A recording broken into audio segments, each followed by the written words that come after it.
आप देख रहे हैं रोजाना दिल्ली न्यूज। नई दिल्ली 8 सितंबर। मैं दीपक कुलबे, रोजाना दिल्ली न्यूज से। जैन मंदिर A2 block, Keshavpuram, Lawrence road, Delhi. दिनांक 8 सितंबर 2022 जैन मंदिर A2 block, Keshavpuram, Lawrence road, Delhi में पर्वाधिराज पर्व 10 लक्षण महापर्व के 9वें दिन के अवसर पर श्री दिगंबर जैन समाज केशवपुरम द्वारा परम पूजनीय विदुषी रत्न गणनी आर्यिका 105 श्री चंद्रमती माता जी और विद्या वारिधि मार्गदर्शिका आर्यिका 105 श्री दक्षमती माता जी के सानिध्य में शांति धारा एवं पूजा अर्चना की गई। गणनी आर्यिका 105 श्री चंद्रमती माता जी द्वारा अकिंचन धर्म पर प्रवचन सुनिए। वेदे विराजमान साक्षात श्री चंद्र प्रभु भगवान की, शासन नायक महावीर भगवान की, 10 लक्षण महापर्व की, आज उत्तम आकिंचन्य धर्म की, जय बोलो परम पूज्य विदुषी रत्न गणनी आर्यिका 105 श्री चंद्रमती माता जी की, जय बोलो विद्यावारिधि मार्गदर्शिका आर्यिका 105 श्री दक्षमती माता जी की, जय बोलो बालिका संघ की। आज उत्तम आकिंचन्य धर्म है। हम 8 दिन से पूजा पाठ कर रहे हैं। आज अब 2 दिन, इस 8 दिन के सार बचे हैं। जो 8 दिन मैंने पूजा पाठ किया उसके सार है 2 दिन के। तो सबके श्रावकों के लिए बहुत सुनने लायक चीज है। माता जी मुझसे भी सुनेंगे अपन कि उत्तम आकिंचन ब्रह्मचर्य दो धर्म अपने सार के लिए है। जो पूरे 8 धर्मों का, पूरे 10 धर्म पूरे हो जाते हैं। 8 धर्मों का सार है। कहते हैं अंत भला सो भला। अगर अभी तक भी हमने ध्यान नहीं दिया हो तो 2 धर्म में भी अपना ध्यान दे देंगे तो हम अपना कल्याण कर सकते हैं। क्योंकि ये इसके माध्यम से हम आगे बढ़ेंगे। आकिंचन और ब्रह्मचर्य अपनाकर हम आगे बढ़ेंगे। तो माता जी के चरणों में चलते हैं बिना देरी के। माता जी वंदना भी करते हुए, हे माता जी वंदनामी, माता जी वंदनामी, हे माता जी वंदनामी। आप हमें उत्तम आकिंचन धर्म की महिमा बता के हमारा आप कल्याण करें। वंदनामी माता।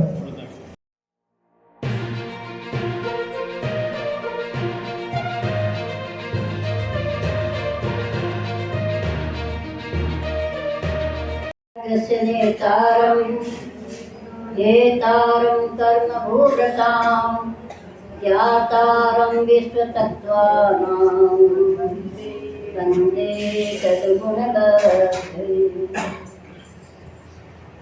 देवादिदेव श्री चंद्र प्रभु भगवान की जय, श्री महावीर भगवान की जय, आचार्य चालीस चक्रवर्ती श्री शांति सागर जी महाराज की जय, आचार्य रत्न 188 सागर जी महाराज की जय, आचार्य रत्न 188 सन्मति सागर जी महाराज की जय, जैन धर्म की जय, 10 लक्षण पर्व की जय, आकिंचन धर्म की जय। केवल परम पूज्य विदुषी रत्न गणनी आर्यिका 105 श्री चंद्रमती माता जी की, केवल विद्यावारिधि मार्गदर्शिका आर्यिका 105 श्री दक्षमती माता जी की, बालिका संघ की जय हो, जय हो, जय हो।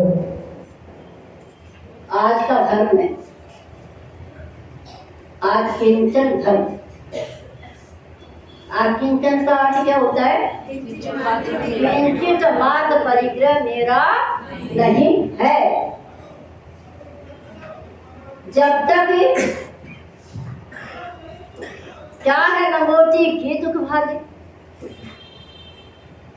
अगर एक नमोती भी है तो वो भी संसार का ही कारण है। इसलिए कहा है किंचित मात्र भी परिग्रह हमारे शरीर पे नहीं होना चाहिए। अब हमें इसीलिए अभी आपने पढ़ा कि परिग्रह कितने प्रकार का होता है। उनके जब तक आप भेद नहीं जानोगे तब तक परिग्रह किस प्रकार से छोड़ोगे। क्योंकि दौलत राम ने छड़ा में कहा है, बिन जाने ते दोष गुणन को कैसे तजिए गए। बिना जाने दोषों को कैसे छोड़े और गुणों को कैसे ग्रहण करें। तो गुणों को ग्रहण करने के पहले दोषों को जानना बहुत जरूरी है। जब तक दोष नहीं जानोगे तब तक कैसे छूट पाओगे। आंख का काजल बिल्कुल आंख में लगा रहता है, कितना निकट है। आंख में लगा हुआ काजल कितना निकट है आंख के, लेकिन फिर भी देख नहीं सकता। कितना निकट है, बिल्कुल आंख में लगा हुआ है, लेकिन आंख उस काजल को देख सकती नहीं है। इसी प्रकार से हमारे अंदर जितने भी दुर्गुण हैं वे हम स्वयं देख नहीं पाते। इसलिए कहा है दुर्जन को बिल्कुल निकट रखो, पास में पड़ोसी रखो, ताकि वो बार बार आपको बताता रहे कि ये तेरे गुण है, ये तेरे दुर्गुण है, ये तेरे दुर्गुण है, तो हम उसको छोड़ पाएंगे। अगर काजल हमारे अंगुली से भी अगर लग जाए तो दूसरा ही बताएगा, तुम नहीं देख पाओगे, या फिर आपको दर्पण का सहारा लेना पड़ेगा। तो दुर्गुणों को या तो दूसरा बताए पड़ोसी, या फिर जिनवानी का सहारा ले लो, वो दर्पण है आपके लिए, तब आप दूर कर पाओगे। तो कितने दोष बता रहे यहाँ पर? परिग्रह कितने प्रकार का है? परिग्रह 24 भेद त्याग करे। माता जी हमारा कोई मतलब नहीं, ये तो आपका काम है, क्योंकि इसमें लिखा है त्याग करे। हमारे तो जितना आया उतना सही है, लेकिन इसमें लिखा है नीचे तृष्णा भाव हटाई। आपको भी कहा है, खाली साधु को नहीं मांगा है, आपको भी कहा है जितनी तृष्णा घटेगी उतने अच्छे निर्मल परिणाम। अब 24 प्रकार का परिग्रह कौन कौन सा है? हाश आदि नो कितने? हाश, रति, अरति, शोक, भय, दुखता, स्त्रीवेद, पुरुषवेद, नपुंसकवेद। 9 तो एक और एक विचार 10 और 4 का सार क्रोध, मान, माया, लोभ। कितने हो गए? ये अंतर के परिग्रह 14 है। अंतर परिग्रह कितने होते हैं? 14 होते हैं। और बाहर के कितने होते हैं? 10। क्षेत्र वास्तु, क्षेत्र वास्तु, हिरण सुवर्ण, दास, दासी दास, उपकरण। ये 10 प्रकार के परिग्रह बाहर के होते हैं। तो जब तक इन सब का आप जितने कीजिए शक्ति प्रमाण, शक्ति बिना चढ़ता है। शक्ति प्रमाण हमें भी उनसे दूर रहना चाहिए। रखो श्रावक के बाद बिना परिग्रह के श्रावक कोड़ी का उठता है। रखना पड़ता है, रखना नहीं है। क्या कहा है? 2 भाव होते हैं, एक रखना है, एक रखना पड़ता है। रखना में इच्छाएं हैं, रखना पड़ता है, इच्छाएं दूर हो जाती है। क्योंकि जितना हमारा धर्म है, बिना पैसे के दान भी नहीं होता है, तो बिना पैसे के धर्म भी नहीं होता। इसे रखना बहुत आवश्यक है, लेकिन कितना रखो? जितना आपके पास है उससे 10 गुना कर लो। आपके पास 10 रुपया है तो 100 का इंतजाम कर लो। 100 है तो 1000 रख लो, 1000 है तो लाख रख लो, लाख है तो करोड़ कर लो, करोड़ है तो 10 करोड़ का रख लो, और उतना भी है तो अरबों का रखो। लेकिन फिर तो क्या करो कि 10 अरब के बाद मेरा त्याग है। हमारे आचार्य कहते हैं जितना रखोगे उसकी परीक्षा अवश्य होनी है। जितना आप प्रमाण करोगे उसकी परीक्षा अवश्य होगी। जितना आपने प्रमाण किया एक बार आपके पास जरूर होगा। फिर आप सोचोगे कि अब ये इतना मेरा पास आया, इसका क्या करूँ? बोले पत्नी के नाम कर दूंगा, बेटे के नाम कर दूंगा, मेरा तो पूछा पड़ेगा। लेकिन छोड़ना नहीं चाहता, इसीलिए कहा है लालच बहुत बुरी होती है। ये लालच ही संसार के अंदर बालों को डुबोता है। एक राजा के पास एक व्यक्ति पहुंचा और राजा को 1 लाख रुपए भेंट किए। कितने? 1 लाख रुपए राजा को भेंट किया। राजा तो लाख रुपए देख करके, उसकी पोशाक को देख करके सोचने लगा ये इतना पैसा और ऐसा मनुष्य मेरे राज्य में रहता। फिर भी वो आदमी राजा से कहता है राजन मैं रोज आपको 1 लाख रुपए ला करके भेंट करूंगा। क्या कहता है? राजन मैं रोज आपको 1 लाख रुपया भेंट करूंगा, लेकिन एक काम करना, मुझे इसमें से 1 रुपया आज दे दो, कल 2 देना, परसों 1 महीना तक मैं 1 लाख रुपया रोज ला के दूंगा आपको। लेकिन मेरे को आज 1 रुपया, कल 2 रुपया, परसों 4 रुपया, फिर 8 रुपया, 16 रुपया, आप मुझे गुना कर करके देते जाना। ठीक है ना आपको? अरे 30 दिन में 30 लाख रुपया आएंगे, क्या चिंता करते हो? है? आज घर पे जाके हिसाब लगाना कि 1 रुपया आज दूंगा, कल 2 देना पड़ेगा, फिर 4 देना पड़ेगा, फिर 10, 16 देना पड़ेगा, 25 देना पड़ेगा। हिसाब लगाना। राजा ने 1 महीने में अपना राज को नाश करना पड़ा। 30 लाख तो कितने थे वो? समुद्र में बिंदु भी नहीं थी। तो लालच बहुत बुरी होती है। हमने सोचा कुछ नहीं, बस आते रहे आते रहे आते रहे। अरे भैया, आने से क्या होगा? जब हाथ किसी को देते हैं तो हाथ फंसाते हैं, है ना? वो देते हैं तो क्या करना पड़ेगा? सपोर्टना पड़ेगा। सोच लीजिए आप, देने वाला टुकड़ा ही नहीं होता है। समुद्र पानी को ग्रहण करता है, लेकिन जमीन पे रहता है, वो आकाश में नहीं चढ़ सकता, क्योंकि वो ग्रहण करता है, देता ही रहता है। कितनी भी नदियां आ जाए, समुद्र भर नहीं सकता। तो जितना तुम लेते रहोगे लेते रहोगे लेते रहोगे, क्या होगा? पलड़ा भारी होता चला जाएगा और समुद्र के समान जमीन पे पड़े रहोगे। लेकिन बारिश क्या करती है? लेके जाती है और देती रहती है, देती रहती है, देती रहती है। तो क्या होता है? काला बादल सफेद हो जाता है। घर के आता है तो काला दिखाई देता है, लेकिन देने के बाद क्या होता है? सफेद हो जाता है। इसी प्रकार देने वाला मानव काला होता है और देने वाला मानव सफेद हो जाता है, दे दे करके। इसी प्रकार हमारी आत्मा कसाओं के द्वारा से ऐसे कसी हुई है, ऐसे काली हो गई है, पत्थर के ऊपर जैसे कालीमा।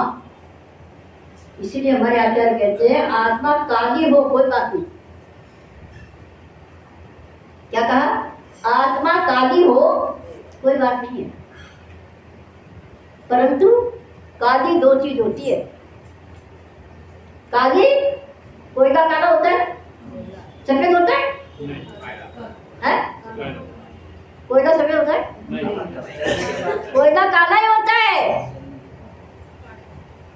और सड़क पे डालने वाला वो क्या होता है? वो भी तो काला ही होता है।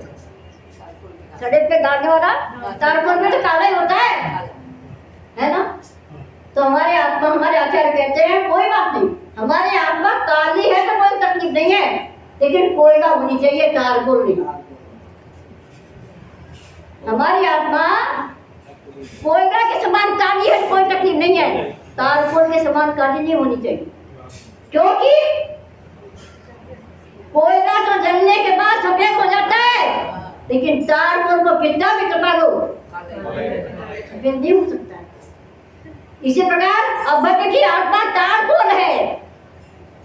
कितने मुना बन जाए, कितने तपस्या कर ले, कितना चारित्र को पालन कर ले, कितने के शरीर को तपा ले, लेकिन भव्य कभी अभव्य कभी मोक्ष जा सकता नहीं है। इसलिए हमारी आत्मा भव्य है और कोयला बनी हुई है, कोई तकलीफ नहीं, लेकिन तपाते तपाते तपाते क्या होता है?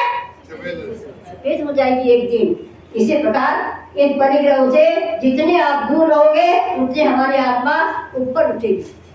कोई भी चीज तराजू है, दोनों पावड़े 5-5 किलो रख दो, एक तरफ बाट रखा है, एक तरफ अनाज रखा है, थोड़ा थोड़ा अनाज दिखाओ तो क्या होगा? क्या होगा? पावड़ा ऊपर हो जाएगा ना। इसी प्रकार थोड़ा थोड़ा परिग्रह जब हमारा कम होगा तो ऊपर उठ जाएंगे। इसीलिए आत्मा का स्वभाव है ऊर्ध्वगमन करना। क्या चीज है? आत्मा का स्वभाव ऊर्ध्वगमन है। इसलिए हमें उस ऊर्ध्वगमन की तरफ तैयारी करनी है कि हम भी उस आत्मा को सफेद बनाकर ऊर्ध्वगमन करें, जिससे हमारा जीवन की सफलता हो। और हम भी एक दिन उस मोक्ष को प्राप्त कर सके। बोले आकिंचन धर्म की जय। तो बोलो बड़े मुझे विलसन में करनी आ रही 105 श्री चंद्रवती माता जी की। तो बोलो विद्यावादी माता से 105 श्री दक्षमती माता जी की। आदिका संघ की। बोलो तो आकिंचन धर्म की। दशरथ से महापर्व की। दशरथ से महामंडल की। आज के आनंद की। आज दिन में 2:30 बजे ऐसे बदी स्थिति अनुभाग बने फलदान शक्ति। वो जो बंद आंख में बांधा है उसका फल आपको कितना मिलेगा। एक मुनिराज कुछ भी नहीं जानते थे, उनके गुरु ने बहुत पढ़ाया लेकिन उनको ज्ञान कुछ भी नहीं हुआ। अनमोकार मंत्र भी वो नहीं सीख पाए। फिर भी उन्होंने अपना पुरुषार्थ किया तो मुनि बन गए। मुनि बनने के बाद भी उन्हें बहुत पुरुषार्थ किया लेकिन ज्ञान नहीं हुआ। तो क्या किया उन्होंने, मुनिराज ने अपने गुरु ने उनको शिष्य को संशय निकाल दिया। संशय निकलने के बाद अब वो गांव में भ्रमण करते। कुछ समय के बाद देखिए पुण्य का जब उदय आता है तो आप जैसी महिलाएं दाल साफ कर रही थी, जानते हो दाल साफ कर रही थी तो क्या किया, छिलका अलग और दाल अलग। क्या कर रही थी, छिलका अलग कर रही थी और दाल अलग कर रही थी। बस इतना ही उन्होंने देखा, देखने मात्र से उन्हें ज्ञान हो गया कि शरीर अलग है और आत्मा अलग है। जिस प्रकार दाल का छिलका अलग है और दाल अलग है, ऐसे शरीर अलग है, आत्मा अलग है। और ये तुझ मात्र भिन्न से उन्हें क्या हो गया, तुझ मने छिलका। बस जैसे तुझ मात्र भिन्न है ऐसे मेरी आत्मा भी शरीर से भिन्न है। इतना ज्ञान होने मात्र से क्या हो गया, उनको केवल ज्ञान हो गया। तो सुनिए इस प्रकार फल मिलता है, कर्मों का फल किस प्रकार से कब आता है और कब आकर के फल दे करके चला जाता है। चौथा बंद है प्रदेश बंद। प्रदेश किसे कहते हैं, कर्म के उद्गत परमाणुओं का आना। बहुत बार बताया मैंने, एक प्रणाम करने से, एक विचार करने से कितने कर्म आते हैं हमारे साथ। सिद्धों के अनंत भाग, अभव्य के अनंत गुणे, इतने फल हमारे कर्मों का प्रदेश एक साथ बंद होता है। वो से प्रकृति बंद भी कहते हैं, उसी की स्थिति बनती है, उसी के फल मिलते हैं। और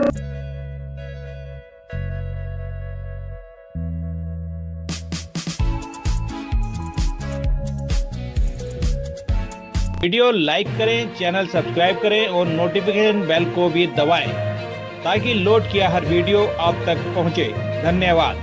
अपने इलाके की न्यूज़ चैनल पर दिखाने के लिए 9999306595 पर संदेश के साथ वीडियो भेजें।